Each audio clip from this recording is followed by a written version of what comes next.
O programa a seguir pode conter descrições de extrema violência e não é recomendado para pessoas sensíveis.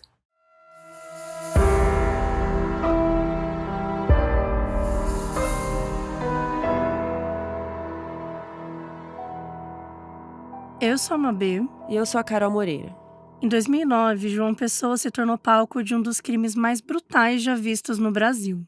O que parecia ser só uma briga entre vizinhos cresceu para algo muito mais sério, até que, como vingança, um casal praticou um ato inimaginável. Em uma única madrugada, 5 pessoas de uma mesma família foram brutalmente assassinadas. Essa é a história da chacina do Rangel.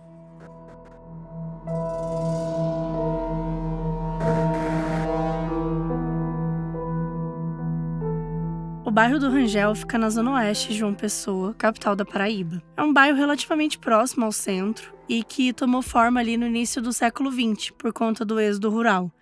Foi um dos bairros que passou por um grande processo de urbanização nessa época, quando as famílias do interior se mudaram para a capital em busca de uma vida melhor e fizeram morada ali. Ao longo do século, a infraestrutura foi melhorando e o bairro, que era puramente residencial, se tornou também uma área comercial. O engraçado é que o Rangel nem é o nome verdadeiro do lugar. O bairro, na verdade, se chama Varjão, mas é popularmente conhecido como Rangel pelos moradores de João Pessoa. O apelido Rangel já existe há séculos e foi uma homenagem ao José Rangel, um grande proprietário de terras do período colonial que era dono de parte daquele território. No século XXI, o Rangel se estabeleceu como um bairro com densidade populacional alta, uma forte presença de comércio e uma predominância de famílias menos abastadas. Na história de hoje, a gente vai falar sobre uma delas. Em 2009, vivia no bairro do Rangel a família Soares, encabeçada pelo pai Moisés Soares, de 33 anos. Ele era gesseiro e trabalhava ali perto de casa mesmo, num espaço meio improvisado. A esposa do Moisés se chamava Divanise Lima dos Santos e era dona de casa. Ela tinha 37 anos. E ao todo, o casal tinha 5 filhos. As idades deles eram as seguintes. O mais velho era o Prisciano, que tinha 11. Depois vinha a Cíntia Raquel, de 10 anos. O filho do meio era o Rian, de 6 anos. E os mais novos eram o Raí, de 4 anos, e a Cíntia Raíssa, de 3. E em breve seriam 7 filhos, porque a Divanise estava grávida de gêmeos. E eles estavam muito empolgados para os novos bebezinhos. A família Soares vivia na rua Oswaldo Lemos, que tinha várias casas pequenas e a deles era a última do lado esquerdo. Era uma casa pequena, não tinha quartos o suficiente, então a família se dividia como dava. As crianças mais velhas costumavam dormir na sala, os menores dormiam no quarto com os pais. A família Soares era bem batalhadora, eles passavam ali por algumas dificuldades financeiras, mas eles faziam o possível para organizar tudo. Eles eram muito queridos na rua. Era uma daquelas vizinhanças no qual todo mundo se conhecia e era amigável. As crianças brincavam com os filhos dos vizinhos, tanto Moisés quanto a Divanise eram bem amigáveis, e os vizinhos diziam que eles tinham uma personalidade muito tranquila. O Moisés era muito respeitado ali, era considerado um homem honesto, trabalhador, sempre ajudando as pessoas. Lá na mesma rua, tinha um casal de vizinhos bem próximos aos Soares. O homem da família se chamava Carlos José Lima e tinha 25 anos, e a sua esposa era Edileuza de Oliveira dos Santos, tinha 26 anos. O casal tinha filhos também de idades parecidas com o da família Soares. A gente não conseguiu encontrar quantos filhos e a idade exata, mas eram crianças ali também. E eles moravam na mesma rua e as famílias eram próximas, principalmente pelas profissões dos maridos. Assim como Moisés, o Carlos também era gesseiro e eles trabalhavam juntos naquela fábrica improvisada ali do lado da casa do Moisés. Essa fábrica era um negócio familiar do Moisés com o cunhado dele. E eles eram os líderes, né? E os outros homens do bairro trabalhavam ali com eles também. O Carlos era um deles, e inclusive algumas fontes dizem que foi o Moisés que chamou ele para trabalhar lá, que ensinou ele a mexer com gesso e tudo mais. Os filhos deles brincavam o tempo todo, né? E, consequentemente, as esposas também estavam lá interagindo entre elas, quando estavam ali tomando conta das crianças. Mas o que parecia ser uma relação de companheirismo, né, e ajuda mútua, acabou esfriando ainda em 2009. Tudo começou quando o Carlos foi demitido da fábrica de gesso. A gente não conseguiu encontrar informações do que aconteceu, mas ele teve algum desentendimento com outro colega e isso acabou acarretando na sua demissão. Como Moisés exercia um cargo de liderança, o Carlos queria apoio do amigo, né, para continuar trabalhando lá. Mas aparentemente o Moisés não ajudou. Não sabemos aí, né, os pormenores dessa decisão, até porque o Moisés não tomava conta do lugar sozinho, enfim, tinha um cunhado dele e outros parentes. E na real também a gente nem sabe se o Moisés era chefe direto do Carlos, se era a pessoa a qual cabia essa decisão. O que a gente sabe é que hierarquicamente, né, o Moisés estava mais alto ali, e aí, de certa forma, o Carlos esperou que o amigo usasse isso para interceder a favor dele. E não foi isso que aconteceu, né? E aí o Carlos foi demitido mesmo e ele ficou com esse ressentimento. Depois disso, rolaram vários supostos conflitos, a gente não sabe dizer o que é verdade ou não. O Carlos dizia que era maltratado pelo Moisés no trabalho, que o Moisés xingava ele, ficava enchendo o saco dele e que isso já estava desgastando a relação. Se o Moisés fazia isso mesmo ou se eles eram só amigos brincando, não sabemos. Também teve um suposto incidente bizarro com uma galinha. O Carlos falou que o Moisés teria pego uma galinha da propriedade dele e matado só para provocar ele. Tem uma outra versão dessa história que diz que, na verdade, o Moisés tinha matado a galinha para as duas famílias comerem, mas que aí ele tinha ficado com as melhores partes da galinha para a família dele e dado as piores para o Carlos. E aí o Carlos teria visto isso como uma afronta, né? Tipo, como se o Moisés estivesse chamando ele de inferior, alguma coisa assim. Enfim, parece que existiu uma galinha morta mesmo e aconteceu alguma briga por causa dessa galinha. O que também rolou foi uma série de conflitos entre os filhos dos casais. Parece que as crianças começaram a se xingar, botar apelido. Mas também, assim, pode ser besteira de criança. Só que parece que isso foi se tornando muito frequente e foi ficando chato. E teria até tido um episódio no qual o Carlos tinha dado umas porradas ali no Prisciano, né, o filho mais velho do Moisés. Todas essas questões foram desgastando ali a relação entre as famílias, né, que em algum ponto pararam de ser amigas. Mas até aí, né, nada de outro mundo, uma rixa de vizinhos, um ranço completamente banal. Só que o Carlos e a sua esposa, a Edileuza, eles levaram para um outro lugar. E é até difícil estabelecer, assim, uma linha de raciocínio com eles, porque foi realmente muito desproporcional o que aconteceu em seguida. Tomados de raiva e de ressentimento, o casal queria se vingar do Moisés e da Divanise de alguma maneira. Mas o jeito que eles escolheram para concretizar isso foi o mais perturbador possível.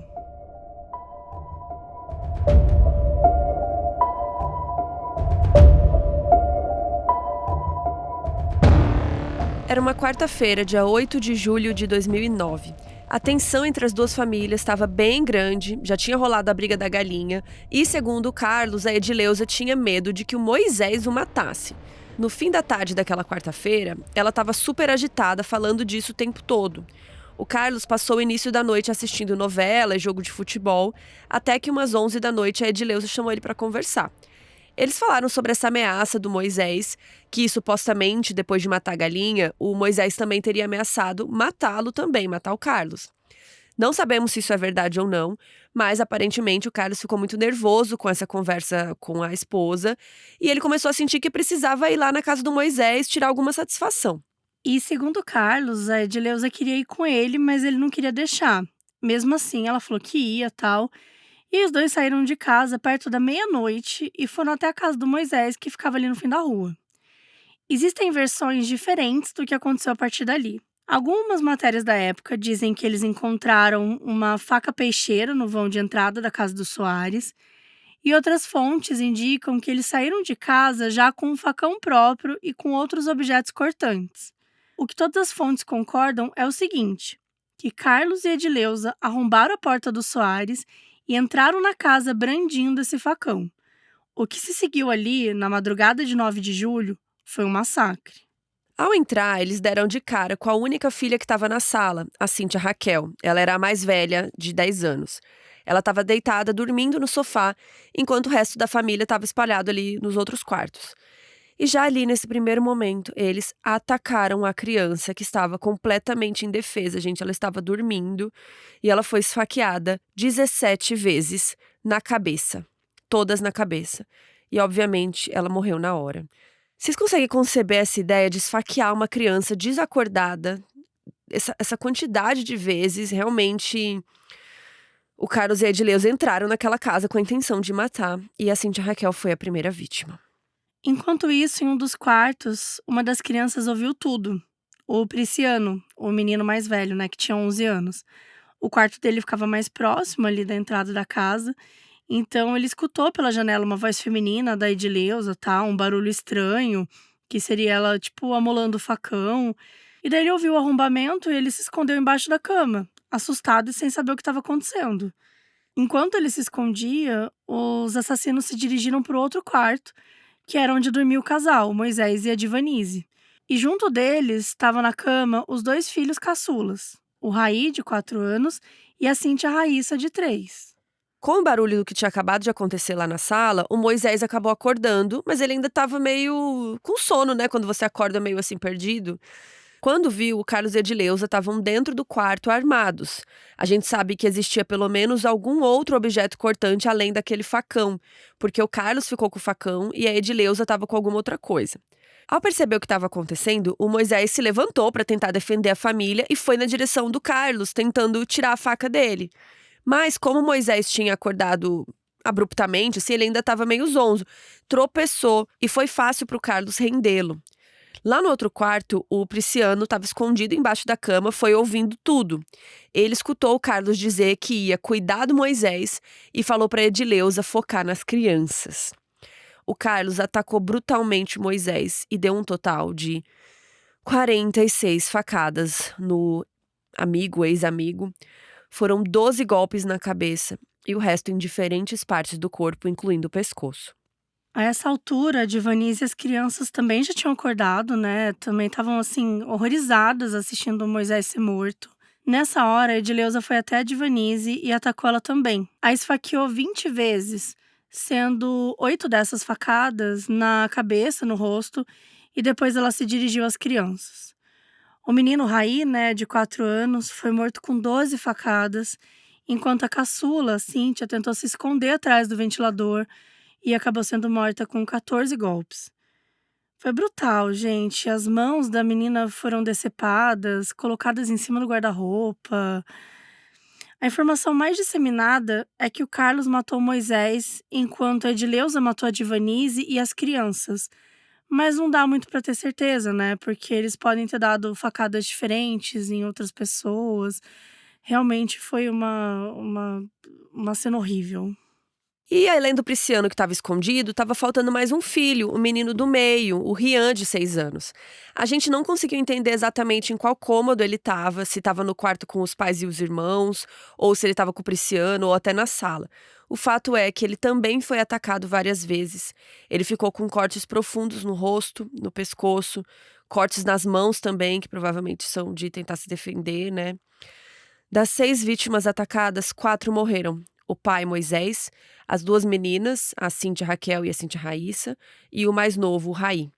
A mãe, Divanise, e o filho do meio, Rian, não morreram, mas eles ficaram extremamente feridos. Lembrando que a Divanise estava grávida de gêmeos.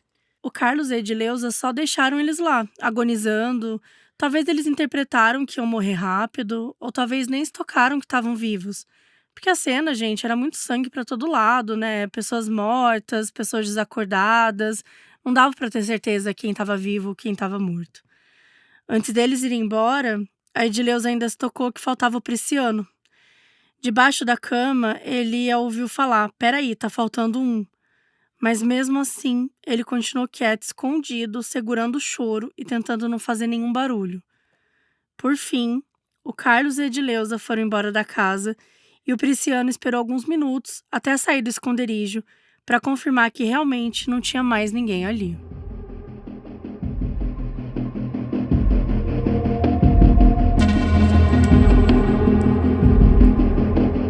Era o início da madrugada quando toda a vizinhança da rua Oswaldo Lemos acordou com os gritos do Prisciano. Ao perceber que os assassinos tinham ido embora, o menino de 11 anos saiu debaixo da cama, saiu da casa e saiu correndo pelas ruas pedindo socorro.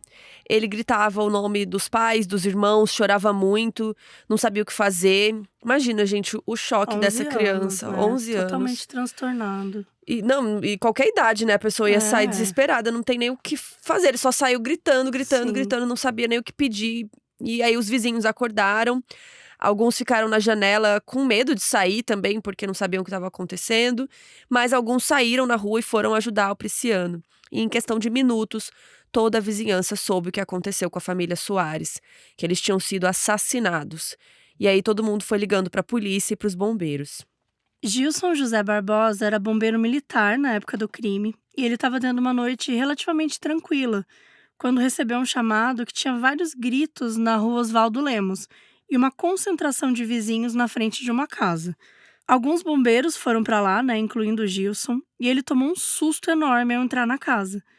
Em 19 anos trabalhando, ele nunca tinha presenciado uma cena tão violenta. Várias crianças esfaqueadas até a morte. A casa tinha sangue espalhado por todos os cômodos. Enquanto eles andavam assim pelos quartos, os bombeiros perceberam que tinha 2 sobreviventes, a mãe de Vanise e o filho do meio, o Rian. Os 2 então foram imediatamente socorridos e mandados para o hospital.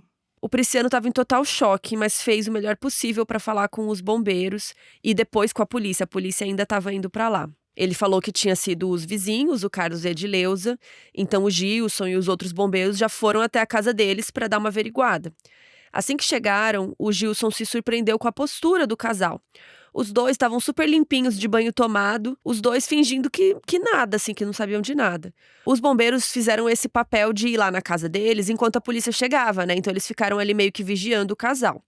O Gilson até tentou falar com eles, perguntou o que tinha rolado, se eles tinham mesmo matado a família, e ficou surpreso ao ver a frieza deles. Eles agiam como se não tivesse acontecido nada demais, assim, mesmo que eles não fossem culpados. Imagina, seus vizinhos foram assassinados. Você não vai falar nada, né? E eles Tipo, vai estavam ficar muito de chocado. boa, assim. E aí, nesse meio tempo, que chegou ali uma caravana da polícia, liderada pelo delegado Deusdete Leitão, da 9ª Delegacia. Ele levou toda a sua equipe, né, incluindo o pessoal da perícia, que já começou ali a análise forense da casa, enquanto o delegado e os homens prendiam o Carlos e a Edileuza. Não tinha dado tempo, né, de limpar o facão, estava todo melado de sangue, então ele já foi apreendido junto com outros objetos usados ali no crime, e o casal foi preso em flagrante. Já na delegacia, algemados, Carlos e Edileuza foram interrogados por vários policiais. Tava muito óbvio que tinham sido eles, mas era bom eles terem uma admissão de culpa, né? Uma coisa ali formal, que veio bem rápido, da parte do Carlos. Ele disse que tinha sido o único responsável pela chacina. Ele assumiu a culpa de tudo, negou a participação da Edileuza, e ele também deu uma declaração absurda. Falou que tinha ido naquela casa para matar só o Moisés e a Divanise, não as crianças. Só que na hora, as crianças tinham ficado muito perto, estavam muito agitadas e ele precisou matá-las em legítima defesa. Cara, Não tem nem o que dizer. sim. Ele falou que matou as crianças pequenas. Gente, a menina de 3 anos, em legítima defesa. E aí a Edileuza tirou o corpo fora totalmente, né? Ela corroborou o depoimento do marido, falou que ela não tinha se envolvido em nada, que na hora da chacina ela estava em casa dormindo e que ela só acordou com uns gritos depois do ataque. Só que o casal não conseguiu emplacar essa história, porque o Prisciano tinha ouvido eles conversando ativamente sobre a Edileuza atacar as crianças. Foi um choque para eles quando descobriram que o menino estava vivo, né? Eles não faziam ideia que tinha mais alguém na casa. E por conta do relato dele, né, eles conseguiram comprovar que a Edileuza era sim tão culpada quanto o Carlos. E juntos, eles tinham desferido mais de 100 golpes em 6 vítimas. Não tinha desculpa, não tinha escapatória. O casal permaneceu preso.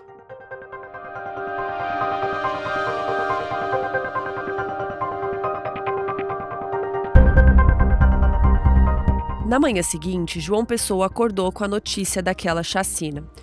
Não se falava em outra coisa na cidade, ficou um sentimento horrível, né, gente? Ainda mais era um dia que estava chovendo muito, tava aquele clima horrível. Vários repórteres foram correndo pro bairro para tentar entender o que estava acontecendo. Foi, assim, um nível de brutalidade tão absurdo. Acho que ninguém ali tinha visto algo parecido antes. O número de facadas era muito alto. As vítimas crianças, facada na cabeça, Divanise tá grávida. Era muito macabro, assim. Os vizinhos estavam apavorados. E eram muitas informações desencontradas. Aquela cena do crime sangrenta, relatos emocionantes dos vizinhos.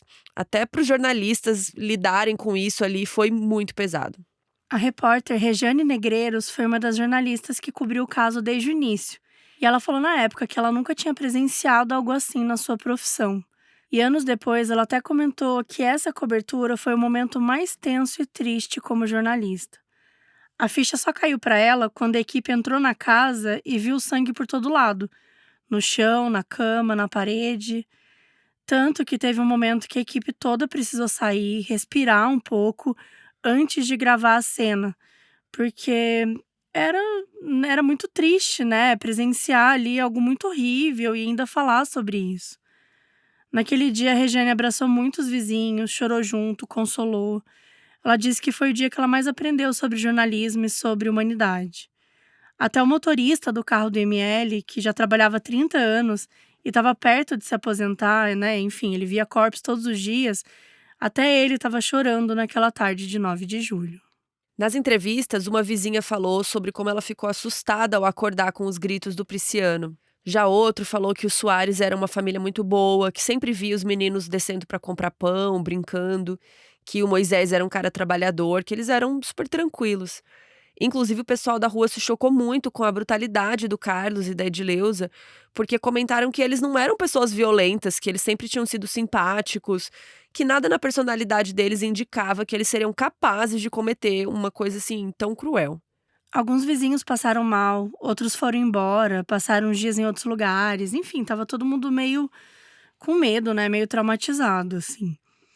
Teve também uma entrevista com o Antônio Lima dos Santos, que era irmão da Divanise. A gente desconfia que é ele o cunhado com o qual o Moisés dividia a mini fábrica de gessos. O Antônio ficou tomando conta do Preciano, né, para o sobrinho não ficar sozinho, e ele deu uma entrevista bastante emocionado. Ele chorou na gravação, falou que lamentava muito que o sobrinho, né, presenciou tudo aquilo, que ele ficaria com esse trauma para sempre, que nunca ia esquecer e que isso deixava ele muito mal, né? Enquanto isso, a Divanise e o Rian lutavam por suas vidas no hospital. Os ferimentos do Rian foram os menos piores, mas mesmo assim ele precisou passar por uma cirurgia porque ele ficou com um corte muito longo no rosto. Chamaram um médico bucomaxilofacial, que é responsável por face, boca, mandíbula, e o doutor ficou muito chocado, muito marcado ali por tudo isso, falou que o Rian era um menino franzino. Ele comentou até que o Rian tinha um olhar meio perdido. O Rian precisou dessa cirurgia porque o corte no rosto era profundo e ia até o osso da mandíbula. Foi inclusive considerado um caso de urgência porque existia a possibilidade de ter atingido vasos da região cervical. Mas, felizmente, deu tudo certo e ele conseguiu ficar bem. O Rian sobreviveu. Infelizmente, o caso da Divanise foi bem diferente. Grávida de 4 meses, ela foi submetida a várias cirurgias plásticas para reconstruir os golpes de faca, além de procedimentos ligados ao crânio. Ela passou 2 dias alternando entre estados de consciência. Ela ficava bem, aí falava, depois passava um tempo desacordada. No fim, os ferimentos foram muito graves e Divanise acabou não resistindo. Ela teve uma parada cardíaca e faleceu 2 dias depois da chacina. E como ela estava grávida, né, de gêmeos, então eles também morreram. Ao todo, então, foram 7 vítimas. O casal, Moisés e Divanise, lembrando que a Divanise estava grávida de gêmeos, as filhas Cíntia Raquel e Cíntia Raíssa e o menino mais novo, Raí. Sobreviveram o mais velho, o Priciano, e o do meio, o Rian. O corpo da Divanise foi liberado a tempo dela ser enterrada junto com o restante da família. E aí aconteceu um grande velório lá na quadra esportiva da escola do bairro. Centenas de pessoas passaram por lá. Entre elas, vizinhos, parentes e também muitas outras pessoas que queriam prestar homenagens e solidariedade àquela família.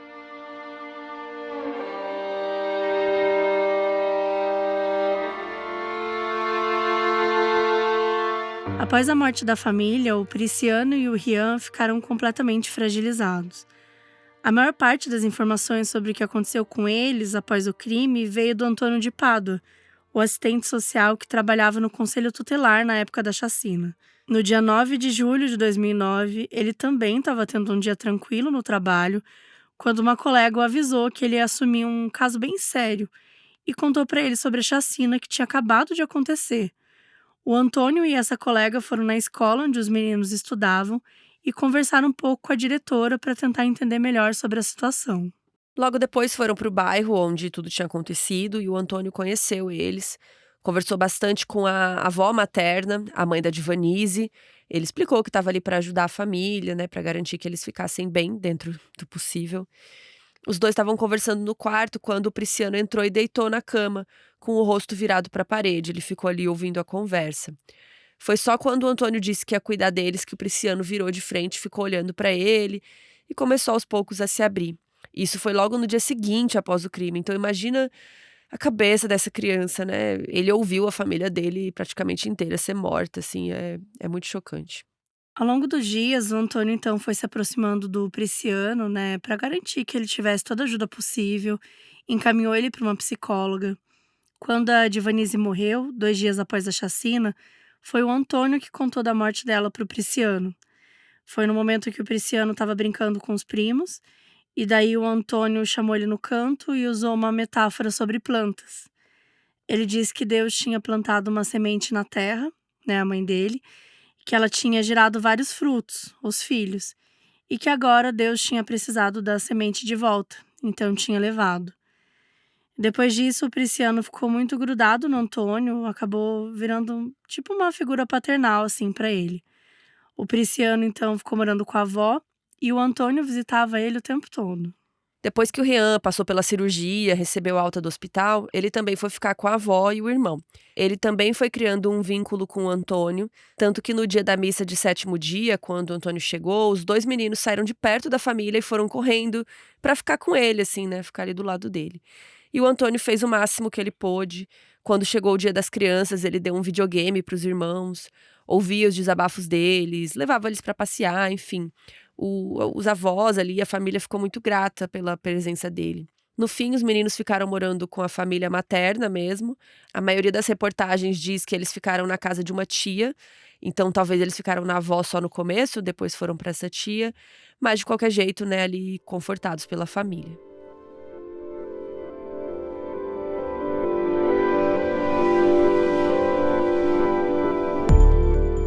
Enquanto isso, Carlos e Edileuza se preparavam para o julgamento. Ainda em 2009, o casal foi formalmente acusado de homicídio triplamente qualificado pela morte da família. As qualificadoras foram motivo fútil, motivo cruel e impedimento de defesa das vítimas. O responsável pelo caso foi o promotor de justiça José Guilherme Lemos. A principal função dele foi entender a fundo como o crime tinha se desenrolado. Como a única testemunha era o Priciano embaixo da cama, ele fez o melhor possível para organizar a sequência de fatos, quem matou quem, etc. Os 2 meninos sobreviventes foram bem atentos aos detalhes, falaram tudo o que lembravam e deram as informações necessárias para o promotor conseguir construir o caso. Como Carlos e Edileuza não podiam pagar por um advogado, foi o defensor público Argemiro Queiroz de Figueiredo que foi escolhido para defendê-los. Ao todo, 10 defensores foram convocados e se recusaram, falaram que não queriam trabalhar nesse caso. Via de regra, um defensor público não pode só falar, não quero, né? Porque a defesa é um direito de todos, eles têm que defender todo mundo, inclusive o doutor Lúcio, um querido, já veio aqui, né, deu entrevista pra gente e contou um pouquinho como é o trabalho dele, né? Então, assim, você não pode negar, você tem que ajudar a pessoa, é o seu trabalho. Mas o defensor que pegar o caso pode alegar algum impedimento, como conflito de interesses. Até quando eu contei o caso que eu fui jurada, né? Eles perguntam se você é parente de alguém que tem a ver com o caso, não sei o quê. E esses 10 antes do Argemiro fizeram isso, falaram que tinham parentes ali no bairro, que teriam um viés de opinião, tipo... Eles meio que se recusaram a pegar o caso mesmo. Até que chegou no Argemiro e ele aceitou defender o casal. Ele contou que foi um processo diferente de tudo que ele já tinha feito, porque era uma chacina de crianças, né? Ele disse que teve muita dificuldade de fazer os clientes confiarem nele, principalmente a Edileuza, que ela era muito desconfiada e não queria contar nada. O julgamento ocorreu em setembro de 2010, pouco mais de um ano após o crime, e o juiz responsável foi o Marcos William. O advogado de defesa disse que nunca tinha visto um fórum tão agitado, que o lugar estava superlotado porque gerou uma comoção social muito forte. Ao todo, 25 pessoas foram convocadas para fazer parte do conselho de sentença, e aí na hora 7 delas foram sorteadas para serem os jurados. O julgamento começou num dia e terminou no outro. O crime estava bem escancarado, não tinha muito para onde correr. O promotor Lemos ressaltou bastante que a intenção do casal era claramente homicida, até pela forma como os golpes tinham sido desferidos, né? Foram em regiões vitais do corpo, como o pescoço, cabeça, etc. Então, assim, não tinha muita margem para argumentar que foi um acidente ou foi alguma coisa assim.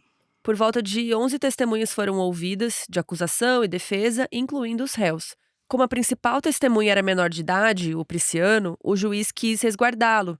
Então, na hora do depoimento dele, eles foram para outra sala. Lá estava só o juiz, os jurados e os advogados, o Priciano, né, e um responsável ali, um tutor dele. O juiz não queria traumatizar mais ainda o menino com aquele processo, com uma plateia e também os assassinos ali, né? Ele teve muito cuidado ao conversar com o Priciano, não queria criar outras memórias ruins. E daí ele tentou levar, assim, para um lado lúdico, né, que eles estavam brincando ali de Batman, porque ele estava todo de preto, né, a toga e tal, e que precisava de ajuda para solucionar um caso. Ele ficava brincando, aí fazia uma pergunta sobre o crime, depois fazia mais umas brincadeiras de heróis. Ele foi bem aos poucos, isso é bem normal, né, quando você tá falando com crianças, assim. Crianças não têm o mesmo ímpeto que nós adultos, né, de responder uma pergunta. Tipo, senta aqui e conta tudo, Senta aqui né? e conta tudo. Funciona de outras formas, então é muito normal isso acontecer. Muito legal, né, que ele fez assim. Ele teve esse cuidado aí, indo aos poucos, até conseguir a confirmação que ele precisava. A de que o Carlos e a Edileuza estavam ambos na casa e que ambos expressaram verbalmente que iam matar, né, os membros da família. Após 20 horas de julgamento, na madrugada do dia 17 de setembro, os jurados votaram e decidiram pela culpa do casal acusado do assassinato. Ao todo, o Carlos foi condenado a 116 anos de prisão e a Edileuza a 120 e 10 meses. A pena do Carlos foi menor porque ele confessou o caso desde o início, enquanto a Edileuza ficou negando. Ao ouvir a leitura da sentença, o Carlos chorou, enquanto, de acordo com quem estava lá, a Edileuza ficou calada e imóvel. Atualmente, o limite de tempo na prisão no Brasil é de 40 anos, mas na época do julgamento, que foi em 2010, era de 30. Então, eles podem ficar presos no máximo até 2040. Tem também uma regra que um detento só pode pedir progressão de regime, né, por exemplo, de fechado para o semiaberto, quando completa um sexto da pena. Considerando essa pena gigante aí, né, o Carlos poderia tentar quando ele completasse 19 anos preso, em 2028. E a Edileuza com 20 anos presa em 2029, contando o período que eles já estavam presos antes do julgamento. Atualmente, os dois continuam presos sem possibilidade de condicional.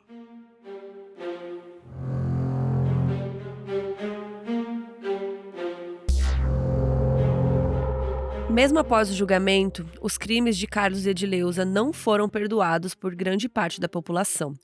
Lá no bairro do Rangel, a casa deles foi demolida por 2 homens misteriosos, pouco tempo depois das suas prisões.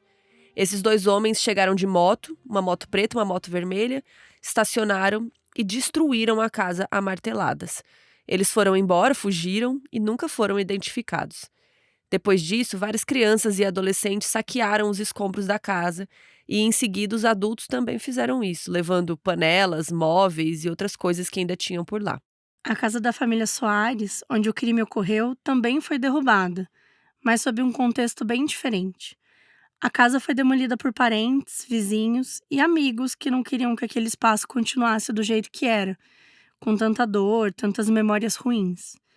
A polícia e a perícia pediram que a casa não fosse demolida imediatamente, porque o local ainda precisava ser preservado, né, para alguma investigação criminal. Vai que precisassem de algo depois, uma nova perícia, enfim. Mas mesmo assim o pessoal derrubou. Os amigos do Soares tinham o plano de reconstruir a casa para se tornar algo bonito, fazer um memorial de repente, mas eles não conseguiram arrecadar dinheiro suficiente, nenhum órgão quis doar também, eles sozinhos não conseguiram. Mas com o tempo aquele espaço se tornou algo novo. O terreno foi sendo limpo e depois virou uma quadra. Então hoje as crianças, adolescentes do bairro brincam lá. Muitas delas nasceram só depois dessa chacina. Talvez nem saibam o que aconteceu ali, mas, né, talvez seja melhor assim, porque agora aquele lugar dá felicidade a essas crianças. Em 2024, o Jornal da Paraíba fez uma série de reportagens em homenagem aos 15 anos da chacina. São 3 episódios. O primeiro conta sobre o crime e o julgamento. O segundo foca nos jornalistas que trabalharam na cobertura na época. E o terceiro traz relatos de pessoas que lidaram com os 2 sobreviventes após o crime, o Priciano e o Rian. Essa série está completa no YouTube E a gente deixa ela linkada no nosso site modusoperandipodcast.com, junto com outros conteúdos extras desse episódio. E uma coisa muito importante que fala nessas reportagens é que o Prisciano e o Rian, hoje já adultos, foram procurados pelo jornal, mas não quiseram participar. A gente não tem nenhuma informação de como a vida deles está hoje em dia, só sabemos que eles querem permanecer anônimos. Provavelmente não querem ter a vida deles definida por essa tragédia.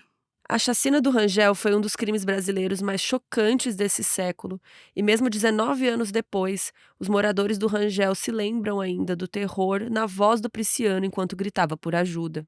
Muitos se mudaram dali, outros já morreram e passaram as casas para os filhos, mas a lembrança continua. A lembrança de que a família Soares era muito querida e que suas vidas tiveram um final que não mereciam.